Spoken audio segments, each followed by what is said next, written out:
Master minds commerce చదవాలనుకునే 10th inter విద్యార్థుల తొలి ఎంపిక. నమస్కారం అలగిరి రవీంద్రనాథ్ గారు. నమస్తే అండి శ్రీ గారు. యూత్ని ఎంతగానో ఆకట్టుకున్న హీరో అని చెప్పొచ్చు విజయ్ దేవరకొండ గారి మీద రాయదుర్గం పోలీస్ స్టేషన్లో కేసు నమోదైంది.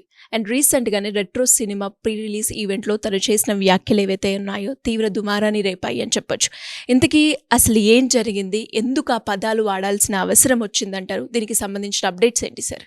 అప్పుడెప్పట్లో రాఘవేంద్ర గారి సినిమా ఉంది, అడవి రాముడు అనే సినిమా వచ్చింది. అందులో ఒక పాట ఉంటుంది, ఎన్టీ రామారావు గారి మీద చిత్రీకరణ చేసినటువంటి పాట. ఆ పాట రాసింది కూడా వేటూరి సుందరరామూర్తి గారు. కృషి ఉంటే మనుషులు ఋషులు అవుతారన్న పాటలో ఒక మాట రాశారు. అడవిన పుట్టి పెరిగిన కథలే అఖిల భారతికి హారతులు, జాతిరత్నములు ఎందరెందరో మీలో కలరి నాటికి అని ఒక మంచి పదప్రయోగాన్ని చేయడం జరిగింది. నిజంగానే అడవిన పుట్టి పెరిగిన కథలే అఖిల భారతికి హారతులు.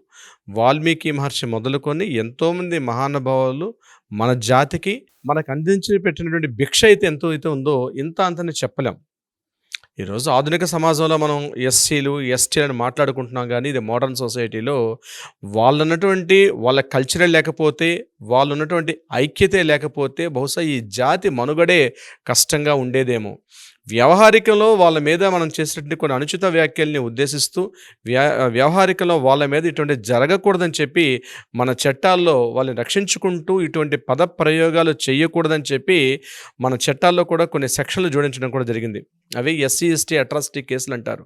అంటే మనకు ముందుగా ఉన్నటువంటి మన తరాలు మనకు ఒక మార్గనిర్దేశకం చేశారు. నేను సినిమా మాధ్యమాన్ని, సినిమా మీడియాని ఎందుకు నేను మాట్లాడడం జరిగిందంటే, ఇప్పుడు చెప్పిన పాటలు కూడా అప్పుడున్నటువంటి ఎంతో హుందాతనంగా ఉండేది. ఒక శబరి మొదలుకొని ఒక ఏకలవ్యుడు, ఒక శబరి, వీళ్ళందరూ కూడా ఆ తరగతి నుంచి వచ్చిన వాళ్ళే. చారిత్రక గమనంలో వాళ్ళు కొంత సామాజికంగా కాస్త అనగదొక్కబడ్డారేమో కానీ మన పురాణాల్లో కానీ మన ఇతిహాసాల్లో కూడా ఎక్కడ వారిని కించపరిచే ధోరణి లేదు. కానీ చరిత్రలో జరిగిన కాలగమనంలో ఎస్సీల మీద ఎస్టీల మీద అనేక రకాల దాడులు జరిపి వాళ్ళని నిమ్న జాతులుగా మార్చేసాం మనం. అది అత్యంత బాధాకరమైన విషయం ఏంటంటే వాళ్ళని అలా సంబోధన. అందుకనే అప్పట్లో గాంధీ గారు కూడా ఆ రెండు తెగల్ని కూడా ఒకరు హరిజనులు, ఇంకొకరు గిరిజనులు అని పేరు పెట్టడం జరిగింది. ఎందుకంటే హరికి సాక్షాత్తు పుట్టిన వాళ్ళు కాబట్టి హరిజనులు అనుకుని సేవించుకోవడం జరిగింది, మరొకరిని గిరిజనులు అని పెట్టుకోవడం కూడా జరిగింది. తర్వాత పదాలకి అంతటి ప్రాముఖ్యతనిచ్చారు. హరిజనులు సాక్షాత్తు వాళ్ళు హరికి పుట్టినటువంటి జనులు. ఎందుకంటే ప్రజల్లో పెద్దలు వేసినటువంటి మార్గనిర్దేశకంలోనే మిగిలిన వాళ్ళు కూడా నడవాల్సిన బాధ్యత ఉంది. ఒక పెద్దవారు గాంధీ మహాత్ములు లాంటి వాళ్ళు మనం పొద్దున్న లేస్తే ప్రతి నోటి మీద ఆయన బొమ్మలేందే మనకి ఎందుకు దైనందిన జీవితం కూడా కనుమరగదు. కనీసం వాళ్ళు పెట్టినటువంటి ఒక మార్గనిర్దేశకంలో నడవాలి. ఈరోజు హరిజనులు గిరిజనులు అన్నటువంటి ఆ పదాలు పెట్టడం జరిగింది. ముఖ్యంగా సెలబ్రిటీలకి నేను ఈ వీడియో ద్వారా చెప్పబోయేది ఏంటంటే, మీరు ఒక స్థాయిలో ఉండి మీరు ఒక రకమైనటువంటి దీనిలో ఉండేటప్పుడు కుల అహంకారం కానీ లేకపోతే జాతి అహంకారం మాత్రం తగదు, అది ఉండకూడదు. మన రంగంలో మీరు సినిమా మాధ్యమాలు ఉండేటప్పుడు మీ మాటలు అనేక వేల మంది మీద మీరు out of the record, out of the మీరు కంటెస్ట్ ఏదని మీరు అది కూడా మాట్లాడడం తప్పు అంటాను, అది కూడా మాట్లాడకూడదు. కానీ మీరు ఒక ప్రజావేదికగా ఒక డయస్ మీదకి మీరు మాట్లాడుకునేటప్పుడు మీరు మాట్లాడే ప్రతి మాట కూడా కొన్ని లక్షలాది గొంతుకులు వింటూ ఉంటాయి. మీరు కించపరిచి మాట్లాడారా అది కాస్త పక్కన పెడదాం. మన చట్టాల్లో స్పష్టంగా చెప్పారు, ఆయా తరగతుల మీద కానీ మీరు ఒక మాట మాట్లాడినా చట్టరీత్యా మీ మీద సెక్షన్లు మాత్రం మీ మీద ఇంపోజ్ చేయాల్సిన పరిస్థితి వస్తుంది.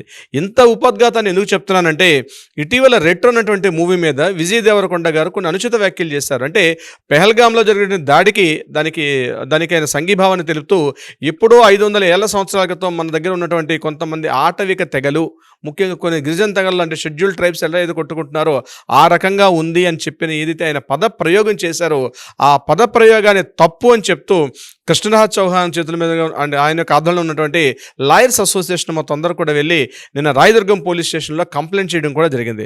దానికి మద్దతుగా వాళ్ళు ఏం చేశారంటే ఆ ఉన్నటువంటి ప్రాథమిక విచారణ చేసి ఆయన మీద కూడా ఎస్సీ ఎస్టీకి సంబంధించినటువంటి అనుచిత వ్యాఖ్యలు చేసిన ఉద్దేశంతో ఆయన మీద ఒక ఎఫ్ఐఆర్ కూడా నమోదు చేసినట్టుగా మనకు తెలుస్తోంది. అది సబ్జెక్ట్ టు ద కరెక్షన్, అది కరెక్షన్ చేసుకోవాలి. నాకు అది ఇన్ఫర్మేషన్ నేను చెప్తున్నాను. సో ఇక్కడ విషయం ఏంటంటే, దాని తర్వాత ఆ వ్యాఖ్యలు చేసిన తర్వాత విజయ్ దేవరకొండ గారు కూడా మళ్ళీ మాట్లాడారు. అంటే నేను ఏం చెప్పానంటే నా ఉద్దేశం వాళ్ళని కించపరిచే ఉద్దేశం కాదు. ఒకప్పుడు మనలో అటువంటి ఆటవిక తెగల్లో కొట్టుకునేటట్టుగా ఉండేది. ఆ ఉద్దేశంతో నేను చెప్పాను. అయితే నేను చెప్పినటువంటి గిరిజన తెగలు అప్పటి సంబంధించిన విషయం కానీ ఇప్పుడు నేటి కాలంలో ఉన్నటువంటి షెడ్యూల్ ట్రైబ్స్కి సంబంధించిన పదం కాదు అని చెప్తూ ఆయన మరలా సారీ కూడా చెప్పారు. ఇక్కడ సారీ చెప్పారా సారీ చెప్పలేదా కాసేపు పక్కన పెడదాం. మీరు ఒక సెలబ్రిటీగా ఉండేటప్పుడు మిమ్మల్ని లక్షలాది గొంతుకులు ఈరోజు ప్రతి ఒక్కరి చేతుల్లో మొబైల్స్ ఉంటున్నాయి. ప్రతి ఒక్కరి చేతుల్లో ఒకప్పుడు ఏం మాట్లాడేవన్నా సరిపోయేది కాదు. కానీ ఈరోజు పరిస్థితి ఏంటంటే మిమ్మల్ని లక్షలాది మంది గమనిస్తుంటారు. మీరు మాట్లాడే ప్రతి మాట, మీరు పనిచేస్తుంటే ప్రతి వర్క్ బిహేవియర్ కూడా ప్రతి మంది అబ్జర్వ్ చేస్తారు. మీరు ఏ తెగల్ని కానీ ఏ జాతులను కానీ అవమానించకూడదు. మనకి రాజ్యాంగం భద్రత కల్పిస్తోంది. వాళ్ళ మీద అనుచిత వ్యాఖ్యలు చేయడం అనేది నేనైతే బీయింగ్ ఎన్ అడ్వకేట్గా నేను హర్షించను. మీరు కావాలని వాంటెడ్లీ చేసి ఉండకపోవచ్చు. జనబాహ్యంలో అంటే పబ్లిక్లో ఉన్నటువంటి రెగ్యులర్ వర్డ్స్ని మీరు మాట్లాడి ఉండొచ్చు కాక, కానీ మీలాంటి స్థాయి వాళ్ళు అలాంటి ప్రజా వేదికల మీద, ముఖ్యంగా ఒక వేదికల మీద ఆడియో ఫంక్షన్స్ కావచ్చు, లేకపోతే సినిమా ఫంక్షన్, అక్కడ కూడా మాట్లాడకూడదు. వాళ్ళు ఈరోజు ఆ షెడ్యూల్ ట్రైబ్స్ అనేటువంటి వాళ్ళు లేకపోతే మన జాతి వెనకకి వెళ్తే మనందరం ఎక్కడ వాళ్ళం? ఈరోజు మోడర్న్ సొసైటీలో నేను బ్రాహ్మణ్ణి, నేను పలానా చెప్పుకుంటున్నామే, మీరందరూ ఎక్కడి నుంచి వచ్చారు? ఈరోజు ప్రతిదీ కూడా అడవి నుంచే మొదలైంది. అందుకే ఆటవిక జాతులు, అది ఎస్సీలైనా ఎస్టీసైనా, మీరు వాళ్ళ కాళ్ళు కడిగి నీళ్ళు ఎత్తి మీద వేసుకోకండి. ఆ పని మీరు ఎలాగో చేయలేరు, మీకు సాధ్యం కాదు. కనీసం వాళ్ళని గౌరవించడం నేర్చుకోండి. అట్లీస్ట్ గౌరవించండి. వాళ్ళని మూల ఆదివాసీలు అంటారు. మూల ఆదివాసులు అంటే ఎక్కడ వాళ్ళు అంటే భూమి పుట్టుకతో పాటు ఆటవిక తెగల్లో ఉన్నటువంటి జన్మించి వాళ్ళ సంస్కృతి సంప్రదాయాలు వాళ్ళు ఇప్పటికీ కూడా కాపాడుకుంటున్నారు. మనం లీగల్గా చెప్పుకుంటే వాళ్ళకి ప్రత్యేకమైన చట్టాలు చేసుకున్నాం. ఈరోజు కూడా గిరిజనలకు సంబంధించిన ల్యాండ్స్ కానీ, గిరిజనలకు సంబంధించిన ఇతరత్ర ఏ విషయాల్లో కూడా మనం ఎవరు కూడా ఇంటర్ఫేర్ కాకూడదు. అది వేరే వాళ్ళు కొనడానికి వేరే వాళ్ళు ఆ యొక్క ల్యాండ్స్ని కొనకూడదు, అమ్మకూడదు. ఇలా మనం ప్రత్యేకంగా గిరిజన చట్టాలు చేసుకున్నాం. వాళ్ళు మన మూలవాసులు అంటారు. వాళ్ళందరినీ కూడా మన వ్యవహారిక పరిభాషలో ఎంతోమంది, మన రామాయణంలో మొదలుకుంటే, శబరి మొదలుకుంటే, ఒక గుహుడు మొదలు పెట్టుకుంటే, ఒక ఏకలవిడి పెట్టుకుంటే, ఇలా ప్రతి వాళ్ళు ఘటోత్కచుడు కావచ్చు, ఎంతోమంది వీళ్ళందరూ కూడా మన పౌరాణిక ఇతిహాస గ్రంథాల్లో వాళ్ళకి ఒక ప్రాధాన్యత స్థాయిని మనం ఇచ్చుకున్నాం. ఈరోజు వాల్మీకి మహర్షి వేసినటువంటి రామాయణమే ఈరోజు మనందరికి కూడా మనకి ఒక ప్రబోధ సారం, మనకి ప్రబోధ గీతం. అది పొద్దున్న లేస్తేనే మనం శ్రీరామ అనే మాటను చెప్పుకుంటున్నామంటే వాళ్ళు పెట్టినటువంటి ఆ మహానుభావులు పెట్టిన భిక్షగా మనం మాట్లాడుకుంటున్నాం. అటువంటిది ఆ తరాన్ని వాళ్ళు కాపాడుకుంటూ ఇప్పటికీ వస్తున్నారు. కాబట్టి వాళ్ళని గౌరవించుకోవడం మన బాధ్యత. వాళ్ళు మన సహోదరులే, వాళ్ళు మన సోదరులే. అందరం కలిసిమెలిసి వెళ్ళాల్సినటువంటి సమాజంలో కలిసి ముందుకు వెళ్ళాలి తప్పించి నేను అధికుణ్ణి మీరు అల్పులు అన్నటువంటి ఏదైతే భావజాలం ఉందో అది ఎప్పటికీ కూడా మంచిది కాదు మన సమాజంలో. అందుకే అంటారు స్వీయ ఆరాధన సర్వాధారణ. మిమ్మల్ని మీరు గౌరవించుకోండి, మమ్మల్ని మనం గౌరవించుకుందాం. కానీ మనలో ఉన్నటువంటి ఈ వైకల్యాల్ని మన అడ్వాంటేజ్ తీసుకుని వేరే సంబంధించిన వేరే రిలీజియన్స్ మన దగ్గరకు వచ్చి చిచ్చులు పెడుతున్నారు.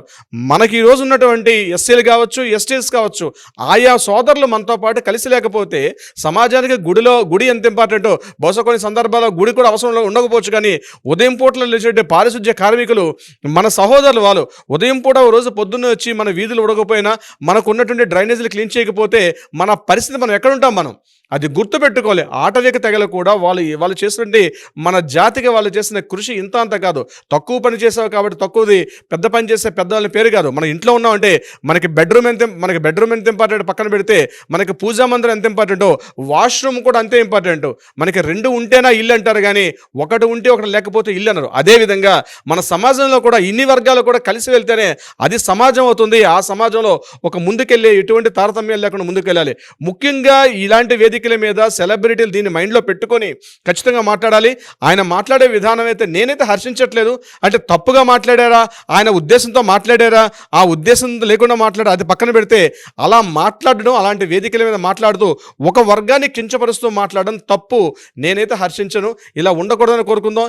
ఇది మిగిలినటువంటి ఎవరైతే సెలబ్రిటీస్ ఉన్నారో వాళ్ళందరికీ గుణపాఠం కావాలని అయితే కోరుకుందాం. సిరి గారు. True sir, thank you so much. Thank you so much అండి. సుమన్ టీవీలో మీ పర్సనల్ అండ్ బిజినెస్ ప్రమోషన్స్ కోసం కింది నెంబర్కి కాంటాక్ట్ చేయండి.